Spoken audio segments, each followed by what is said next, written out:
사랑하는 성도 여러분, 시청자 여러분, 주님의 사랑 안에 평안하셨는지요?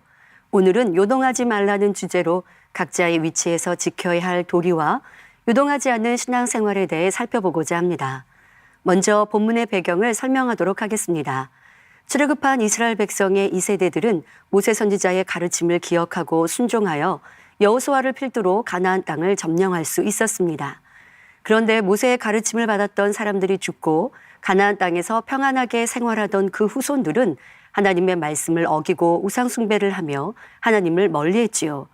그러니 주변 이방 나라들을 통해 침략을 당하고 핍박을 받게 됩니다. 그럴 때면 이스라엘 백성들은 하나님을 부르며 회개하고 도우심을 구하지요. 그때마다 사랑의 하나님께서는 용서하시고 사사를 세워 전쟁에 이기고 평안케 하셨습니다. 하지만 어리석은 인생은 평안하면 또 세상을 쫓고 범죄하여 어려움을 자초하지요. 본문의 배경도 이스라엘 백성들이 7년간 미디안 사람에게 괴롭힘을 당함으로 하나님께 부르짖었고 하나님께서는 기드온을 사사로 세우셔서 미디안 사람들을 물리쳐 주셨습니다. 기드온이 이스라엘의 사사로 있는 40년 동안은 나라가 태평하였지요. 때문에 이스라엘 백성들은 기드온과 기드온 자손들이 왕으로 나라를 다스려 줄 것을 요청하였습니다. 그러나 기드온은 욕심이 없었기에 단호히 이 호의적인 제안을 거절합니다. 사사기 8장 23절에 내가 너희를 다스리지 아니하겠고 나의 아들도 너희를 다스리지 아니할 것이요 여호와께서 너희를 다스리시리라 합니다. 그런데 기드온이 죽은 후에 첩의 아들인 아비멜렉이 왕이 되려는 욕심으로 음모를 꾸몄습니다. 아비멜렉은 자기 어머니 고향인 세겜 사람들을 회유하여 자금을 마련하였고 그 돈으로 방탕하고 경박한 사람들을 사서 기드온의 집으로 찾아갑니다. 그리고는 기드온의 아들, 즉 자신의 이복 형제 70명을 한꺼번에 몰살하였습니다. 다행히 막내 아들 요담만은 몰래 숨어 홀로 화를 면할 수 있었지요. 결국 아비멜렉이 왕이 되었고 이 소식을 들은 요담은 참을 수가 없었습니다. 그는 세겜 남쪽에 있는 그림신산 꼭대기로 올라가 오늘 본문 말씀을 세겜 사람들에 향하여 외칩니다.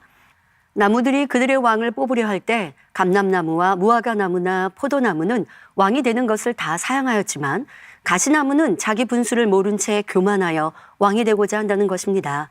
즉 감람나무와 무화과나무, 포도나무는 각각 자신이 현재 하나님과 사람들을 위해서 하고 있는 일을 왕이 되는 것보다 더 중요하고 소중하게 여겼기에 요동하지 않았지요.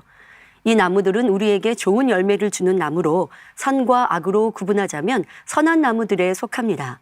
그러나 아무 쓸모없는 가시나무는 와서 내 그늘에 피하라. 그리하지 아니하면 불이 가시나무에서 나와서 레바논의 백향목을 사를 것이니라며 엄포를 놓습니다. 가시나무는 그늘을 찾아보기도 힘듭니다. 게다가 자기 그늘에 피하지 않으면 불로 사를 것이라 하니 얼마나 선과 반대되는 악한 말인지요. 이 비유는 곧 기드온과 기드온의 아들들은 백성들의 요청에도 왕의 자리를 탐내지 않았지만 첩의 아들인 아비멜렉은 악한 방법으로 스스로 왕이 되었음을 의미한 것입니다. 물론 이 일로 인해 하나님의 보응이 임하게 됩니다. 아비멜렉을 세운 세겜 사람들은 오히려 그의 손에 진멸되었고 아비멜렉 역시 부끄러운 죽음을 당하였지요. 서로가 자기의 유익이 될 때는 연합하여 하나가 되었다가 이제는 서로가 싸워 멸망하였습니다. 모든 사람들이 각자 자신의 위치에서 지켜야 할 도리가 있는데 요동하여 이에서 벗어나니 이런 불행한 결과가 있게 되는 것입니다. 본문을 통해 우리는 사람마다 자기 위치에서 해야 할 일이 있으며 자기 자리를 지키며 도리를 지킨다는 것이 중요함을 깨달아야 합니다. 도리란 사람이 어떤 입장에서 마땅히 행하여야 할 바른 길을 의미합니다. 가정에서는 부모, 자녀로서 남편, 아내로 각각 해야 할 도리가 있습니다.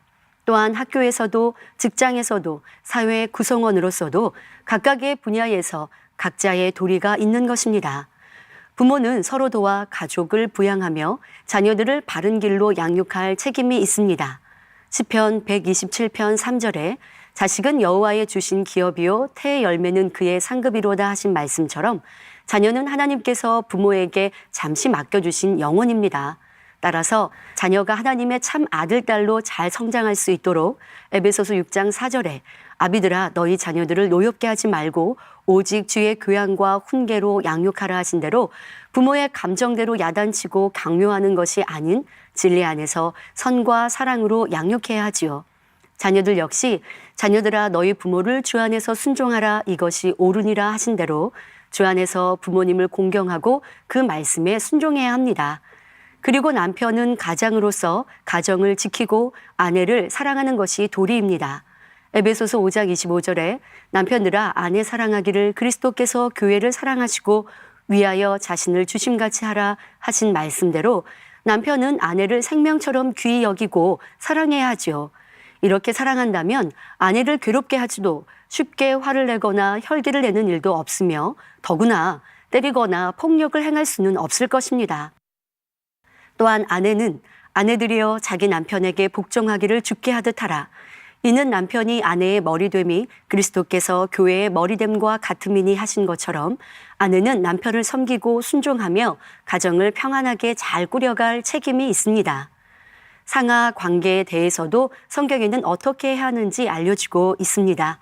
에베소서 6장 5절부터 7절에 종들아 두려워하고 떨며 성실한 마음으로 육체의 상전에게 순종하기를 그리스도께 하듯 하여 눈가림만 하여 사람을 기쁘게 하는 자처럼 하지 말고 그리스도의 종들처럼 마음으로 하나님의 뜻을 행하여 단 마음으로 섬기기를 주께 하듯 하고 사람들에게 하듯 하지 말라 하셨지요. 따라서 회사의 상사에게든 교회에서 직분상 윗분에게든 질서에 따라 순종하고 섬기되 주님께 하듯 섬기는 것이 아랫사람의 도리입니다. 이어서 윗사람의 도리로 상전들아 너희도 저희에게 이와 같이 하고 공갈을 그치라.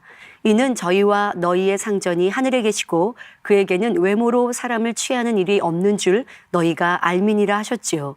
또한 골로새서 4장 1절에 상전들아 의와 공평을 종들에게 베풀지니 너희에게도 하늘의 상전이 계심을 알지어다 하신 말씀처럼 권세 있다고 아랫사람에게 하대하거나 위협 주는 일도 없어야 할 것입니다. 이렇게 각자의 위치에서 도리를 지켜 행해야 하지만 중요한 것은 주 안에서 즉 진리 안에서 행해야 한다는 것입니다. 질서상 위인 부모님이나 남편, 직장 상사가 진리와 위배된 것을 요구할 때는 화평해야 하니까 도리를 쫓아야 하니까 하며 타협하면 안 되지요. 때문에 갈라디아서 5장 24절에 정과 욕심을 십자가에 못 박았느니라 하신 것입니다. 하지만 비진리를 요구하지 않는 이상은 질서에 순종하는 것이 각자의 위치에서 요동하지 않는 것입니다. 남편이 부족하다고 생각하여 아내가 가정에서 모든 주도권을 가지고 행한다면 이는 자신의 도리를 넘어서는 행동이지요. 남편을 마음 중심에서 사랑하고 가장으로서의 역할을 존중한다면 부족하더라도 기도로 또는 아내의 위치에서 벗어나지 않는 정도에서 여러모로 도와 가장으로서의 위신을 세워줄 것입니다. 자녀나 아랫사람의 입장에서도 이는 마찬가지이죠. 하나님께서 말씀하신 질서에 순종하는 것이 하나님의 뜻을 존중하는 것이며 이 또한 하나님의 자녀된 우리의 도리입니다. 따라서 가족이나 누구를 대하든지 진리 안에서 사랑하며 마음으로 섬길 때 육적으로도 영적으로도 도리를 제대로 다 할 수 있는 것임을 명심해야겠습니다.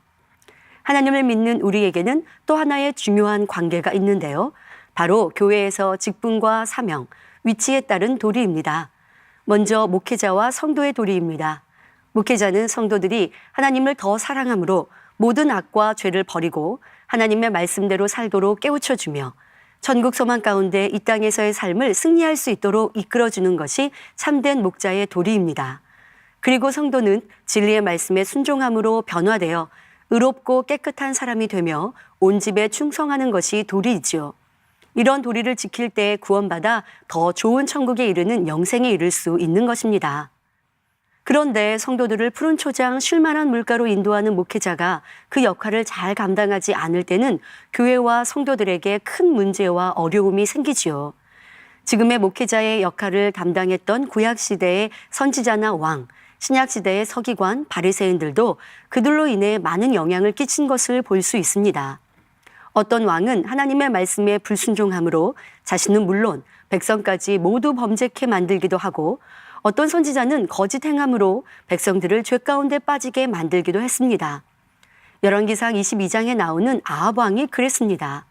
아합 왕과 그 아내 이세벨의 심한 우상 숭배로 그 땅에 3년 반 동안 기근이 임하였고 아람의 공격으로 나라는 어려움을 당하게 되지요. 이런 어리석고 악한 아합 왕이 하나님의 뜻을 알고자 할 때도 거짓 선지자의 말을 들으므로 그의 비참한 최후를 맞는 것을 볼 수 있습니다. 북이스라엘의 아합 왕이 남유다의 여호사밧 왕에게 연합하여 아람을 치자고 제의합니다. 그러자 여호사밧 왕은 먼저 하나님의 뜻을 선지자들에게 물어보자고 했지요. 그때 아합 왕이 모은 400명가량의 선지자에게 거짓말하는 영이 들어가니 모두 승리를 장담하였고, 그 중에 시드기야라는 거짓 선지자는 철로 뿔들을 만들어 이것들로 아람 사람을 찔러 진멸하라고 여호와께서 말씀하셨다 했습니다. 10계명 중 3번째 계명에 하나님 여호와의 이름을 망령되이 일컫지 말라 하셨는데, 이들은 하나님의 이름을 들어 거짓말을 한 것입니다.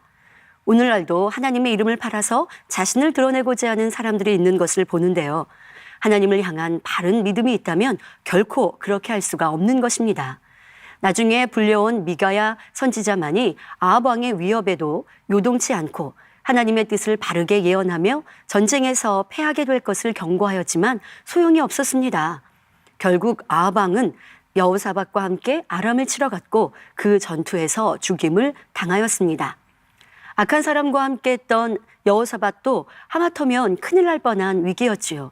거짓 선지자들을 믿고 행동했더니 이처럼 비참한 결과를 낳게 되었던 것입니다.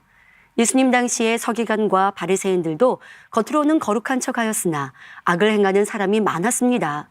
이들이 자신의 도리를 지키지 못한 것은 교만함과 탐심, 욕심으로 인해 사람들 위해서 군림하고자 했기 때문이었습니다. 그러니 구세주로 오신 예수님을 알아보지 못했을 뿐만 아니라 자신들의 지위를 위협한다고 생각하여 백성들이 예수님을 따르지 못하게 하려 했고 어찌하든 죽이려 했지요. 그러니 예수님께서는 이들에 대해 누가복음 6장 39절에 소경이 소경을 인도할 수 있느냐, 둘이 다 구덩이에 빠지지 아니하겠느냐 비유로 말씀하셨던 것입니다.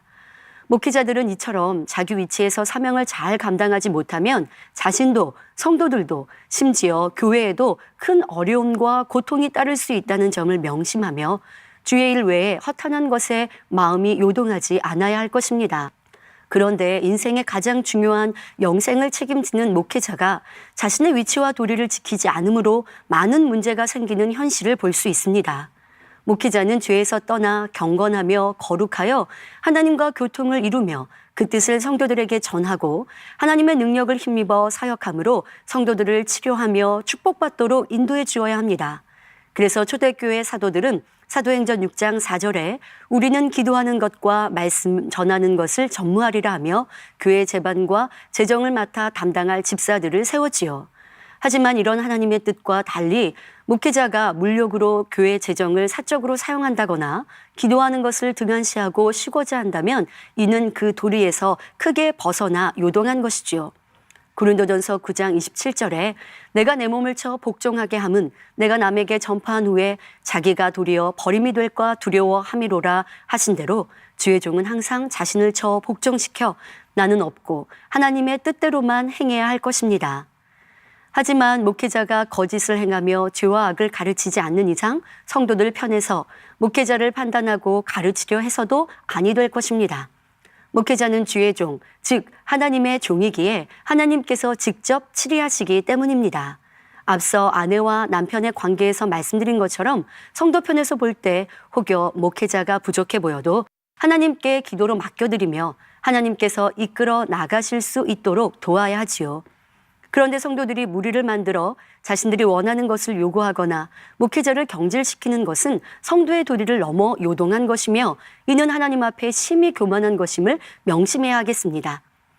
또 교회 안에서 요동하지 않고 자신의 위치와 도리를 지키는 데 있어서 중요한 마음가짐이 있습니다. 교회 조직에서 각각의 모든 사람들을 다 소중하고 귀하게 여기는 것이죠. 내 사명이 크다 하여 다른 사람을 무시해서도 안 되며 다른 사람의 사명을 부러워하며 자신의 사명을 소홀히 여겨서도 안 됩니다. 고린도전서 12장에 이에 대해 잘 설명하고 있습니다. 고린도전서 12장 12절부터 13절에 몸은 하나인데 많은 지체가 있고 몸의 지체가 많으나 한 몸인과 같이 그리스도도 그러하니라. 우리가 유대인이나 헬라인이나 종이나 자유자나 다 한 성령으로 세례를 받아 한 몸이 되었고 또 다 한 성령을 마시게 하셨느니라 하신 대로 교회 모든 구성원은 한 몸이지요. 여러분의 눈과 귀, 코와 입, 손과 발 중에 어느 것이 더 중요하신가요?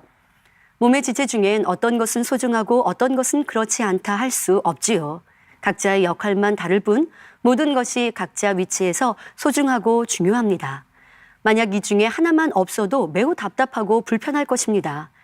이에 이어지는 17절에 만일 온몸이 눈이면 듣는 곳은 어디며 온몸이 듣는 곳이면 냄새 맡는 곳은 어디뇨 하셨고 21절에 눈이 손더러 내가 너를 쓸데없다 하거나 또한 머리가 발더러 내가 너를 쓸데없다 하거나 하지 못하리라 하셨지요. 교회 안에서도 그렇습니다. 단정한 옷을 입고 안내를 보는 일꾼이 초라한 옷을 입고 화장실 청소를 하는 일꾼을 보며 저 사람의 일은 중요치 않다 생각한다면 이는 큰 교만이지요. 혹 식당이나 화장실 청소 등 보이지 않는 곳에서 봉사하는 사명을 가진 사람이 성도들의 시선을 받는 성가대를 부러워하며 자신의 사명을 덜 중요하다고 생각하는 것도 합당치 않습니다. 곳곳에서 봉사하는 분들이 있기 때문에 성도들이 행복하고 충만하게 예배를 드릴 수 있고 교회 전체가 원활하게 돌아갈 수 있는 것이지요. 또한 아동주일학교 교사가 나는 어린 학생들을 가르치니 다른 사명보다 덜 중요한가? 라고 생각한다면 옳지 않습니다. 교사가 어린 학생들을 진리로 잘 가르쳐야 바른 믿음으로 성장한 중고등부, 청년, 장년 성도가 되기 때문입니다. 이처럼 사람에게 보이고자 하는 것이 아닌 하나님을 사랑하여 충성하는 성도는 요동하지 않고 변개하지 않는 믿음을 가졌기에 어떤 일이든 하나님의 일 자체를 귀히 여깁니다. 이렇게 하나님의 일에 속한 어떤 사명이든 직분이든 눈에 보이든 보이지 않던 모두가 중요하다는 것을 명심하여야 합니다. 그런데 다른 사람의 사명과 위치를 부러워하거나 비교하며 그로 인해 열심히 식어지거나 사명 감당하지 않는 것도 요동하는 것임을 깨달아야겠습니다. 더 나아가 하나님이 주신 사명을 소홀히 여기거나 이런저런 이유로 사명을 내려놓는 것은 하나님께 큰 잘못입니다. 마태복음 25장 달란트 비유에서는 한 달란트 받은 이가 그것을 그대로 가지고만 있어도 크게 책망을 받으며 바깥 어두운 곳에 이들갈미 있으리라 하시며 구원받지 못함을 말씀하십니다. 그러니 내 임의로 사람들과 부딪혀서 힘들어서 육의 일에 바빠서 하나님의 일을 등한시하거나 내려놓는 일이 있다면 이 또한 철저히 회개하여야 할 것입니다. 그리고 이제는 어떤 하나님의 일을 감당하든 하나님을 사랑하기에 유동하지 않고 기쁨으로 감당함으로 하나님께 잘했다 칭찬받으며 점점 의인의 길로 나아가시기 바랍니다. 이러한 선한 마음을 가진 사람이라면 한 몸을 이루고 있는 소중한 지체인 성도 한 사람 한 사람을 귀히 여기며 다른 지체의 마음을 아프게 하지 않을 것입니다. 이렇게 서로의 사명을 소중히 여기며 각자의 위치에서 자기의 사명을 감당할 때 그것이 가치 있는 것이고 또한 진정한 사랑이라 할 수 있습니다.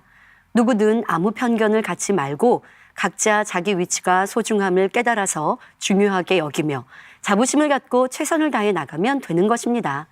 이런 아름다운 마음으로 충성하심으로 마태복음 25장 21절에 잘하였도다 착하고 충성된 종아 내가 작은 일에 충성하였음에 내가 많은 것으로 내게 맡기리니 내 주인의 즐거움에 참여할지어다 하신 말씀처럼 칭찬받는 모든 성도님들이 되시기 바랍니다. 사랑하는 성도 여러분, 시청자 여러분, 마지막으로 영적인 부분에서 요동하지 말아야 할 분야 몇 가지를 더 설명하도록 하겠습니다. 첫째, 믿음의 반석에 서기까지 요동하지 말아야 합니다. 믿음의 반석은 무엇을 의미하는 것일까요? 마태복음 7장 24절부터 25절에 누구든지 나의 이 말을 듣고 행하는 자는 그 집을 반석 위에 지은 지혜로운 사람 같으리니 비가 내리고 창수가 나고 바람이 불어 그 집에 부딪히되 무너지지 아니하나니 이는 주초를 반석 위에 놓은 연고요 하셨지요. 여기서 반석은 예수 그리스도를 의미합니다. 따라서 믿음의 반석이란 예수 그리스도 곧 진리 안에 굳건히 서 있는 단계를 의미하지요. 이 단계에 들어서면 어떤 시험 환란이 오고 세상 미혹이 오더라도 믿음이 무너지지 않습니다. 즉 믿음의 안정권, 구원의 안정권에 들어서게 되는 것입니다. 그러나 이런 믿음에 서기 전에는 신앙생활에서도 요동하는 성도들을 봅니다. 충만했다가 충만함을 잃었다가 기뻐하며 봉사하다가 보이지 않기도 하지요. 믿음이 좋아 보였는데 어떤 때는 믿음이 없는 사람처럼 보이기도 합니다. 바로 믿음의 반석에 서지 않으니 환경이나 조건에 따라 요동치는 적은 믿음을 가졌기 때문입니다. 그러면 요동하지 않는 반석의 믿음은 어떻게 가질 수 있을까요? 로마서 12장 3절에 하나님께서 각 사람에게 나눠주신 믿음의 분량이라 하신 대로 영적인 믿음은 위로부터 하나님이 주셔야 합니다. 그리고 하나님께서는 각 사람의 마음이 얼마나 아버지 하나님과 주님의 마음을 닮은 진리의 사람인지에 따라서 믿음의 분량을 허락해 주십니다. 진리로 마음을 채운 만큼 믿음이 점점 성장하게 되고 믿음의 반석에 이르게 되는 것입니다. 아직 이런 믿음의 반석에 서지 못하였다 해도 항상 깨어 기도하고 말씀대로 살기를 힘써가면 그 믿음이 성장될 수 있습니다.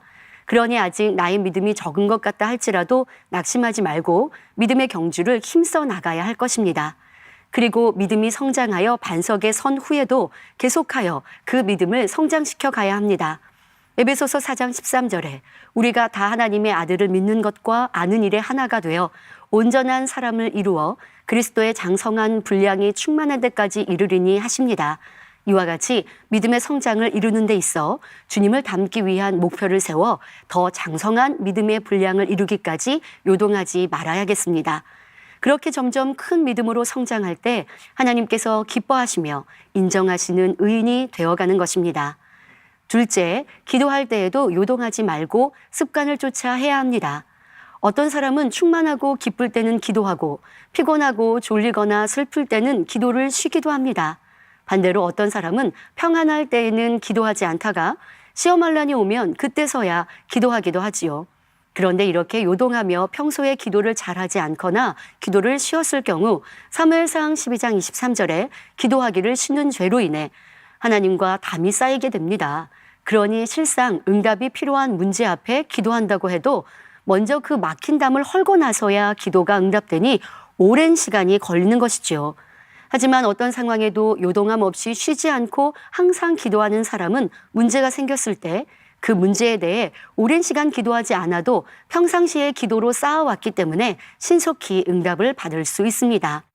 기도하면 사자굴에 던져져 죽을 수 있는 상황에서도 다니엘 선지자는 자기 집에 돌아가서는 그 방에 예루살렘으로 향하여 열린 창에서 전에 행하던 대로 하루 3번씩 무릎을 꿇고 기도하며 그 하나님께 감사하였습니다. 이렇게 요동하지 않고 습관을 쫓아 기도했기에 사자굴에 던져졌지만 조금도 상하지 않았고 하나님께 영광을 돌렸지요. 하나님의 아들인 예수님도 습관을 쫓아 항상 부르짖어 기도하셨고 십자가 고난을 앞둔 상황에서도 요동하지 않고 땀이 땅에 떨어지는 핏방울같이 되기까지 간절히 기도하심으로 온 인류를 구원하는 사명을 감당하셨습니다. 여러분 모두도 예수님과 믿음의 선진들의 기도를 본받아 결코 요동하지 말고 쉬지 않는 기도로 하나님과 늘 사랑의 대화를 나누는 참 자녀가 되길 주님의 이름으로 기원합니다. 셋째, 사랑하는 데에도 요동하지 말아야 합니다. 한번 사랑했으면 변함없이 끝까지 사랑해야 합니다. 하나님께서는 우리를 사랑하심에 있어 변함없이 포기하지 않는 사랑을 주십니다. 하나님의 우리를 향한 사랑에 대해서는 성경에 무수히 기록되어 있습니다. 이스라엘 백성들이 하나님의 말씀을 뒤로하고 범죄할 때에도 돌이킬 수 있도록 선지자들을 통해 끊임없이 사랑을 표현해 주셨고 오래 참고 기다려 주셨지요. 어떤 신분이든 어떤 죄를 지었든 어떤 사람이든 죄에서 돌이키기만 하면 어찌하든 살리는 길을 택하셨습니다. 지금 우리에게도 마찬가지입니다. 사랑의 하나님은 우리를 위해 독생자 예수님을 아낌없이 내어주시기까지 하셨고 성령님을 보내주셨으며 우리를 지키는 천사도 보내주셨지요. 그러니 이런 사랑을 받은 우리도 한번 하나님을 사랑했으면 끝까지 요동하지 말고 세월이 흐르면 흐를수록 더욱 승화되는 사랑으로 나아가야 합니다. 그러면 어떤 어려운 상황이 오더라도 요동함 없이 믿음으로 모든 것에 승리할 수 있지요. 하지만 하나님에 대한 사랑이 적은 사람은 조금만 어렵고 힘들어도 하나님은 나를 덜 사랑하시나 봐 낙심하거나 충만함을 잃고 열심히 식어지며 좌절하기도 합니다. 또 응답이 있을 때는 기뻐하다가 어려움이 오면 불평, 원망을 하지요. 하나님의 사랑은 변함이 없으신데 하나님에 대한 자신의 마음이 요동했기 때문입니다. 그러니 여러분의 하나님에 대한 사랑이 식어지고 요동한 마음은 있지 않았는지 점검하여 첫사랑을 회복하며 이제는 변하지 않는 사랑을 이루시기 바랍니다. 마지막으로 충성과 봉사하는 데에도 요동하지 말아야 합니다. 선한 사람은 진리의 도를 쫓기 때문에 자기 유익에 따라 변하거나 요동하지 않습니다. 믿음의 선진들은 하나님의 뜻이라면 어떤 상황에서도 요동하지 않았습니다. 주님의 제자들도 어떤 핍박과 환난 속에서도 기쁨과 감사함으로 충성하였고 순교에 이르기까지 요동하지 않았던 것을 볼 수 있습니다. 우리가 하나님의 나라를 위해 충성하고 봉사하는 것은 누가 억지로 시켜서 하는 것이 아닙니다. 하나님의 사랑에 감사하며 그 사랑의 빚진 자로서 어떻게 하면 보답할 수 있을까 하는 마음이 전도, 봉사, 충성의 행함으로 나온 것이죠. 그런데 하나님에 대한 사랑과 감사가 식어지거나 환경에 영향을 받거나 자신의 유익을 구하는 마음으로 요동하니 충성과 봉사의 열심이 식어집니다. 이렇게 마음이 요동하면 누가 나의 수고를 알아주지 않을 때 서운해하며 힘들어합니다. 또한 충성과 봉사를 통해 마음의 성결을 이루어 가야 하는데 하나님보다는 사람을 의식하게 되면서 행위적인 모습에 더 집중하기도 하지요. 그러나 시편 16편 8절에 내가 여호와를 항상 내 앞에 모시며 그가 내 우편에 계심으로 내가 요동치 아니하리로다 하신 말씀처럼 항상 어떤 일을 하든지 하나님을 생각하며 요동하지 않고 더 뜨겁게 충성과 봉사를 감당해야 하겠습니다. 그렇게 나아갈 때 여러분의 행위와 수고와 인내를 다 아시는 하나님께서 반드시 축복과 상급으로 갚아주실 것입니다. 지금까지 가정에서, 사회 조직에서, 신앙생활에서 사람마다 각자의 위치에서 요동하지 않고 도리를 다할 때 모든 것이 아름답게 되어진다는 것을 말씀드렸습니다.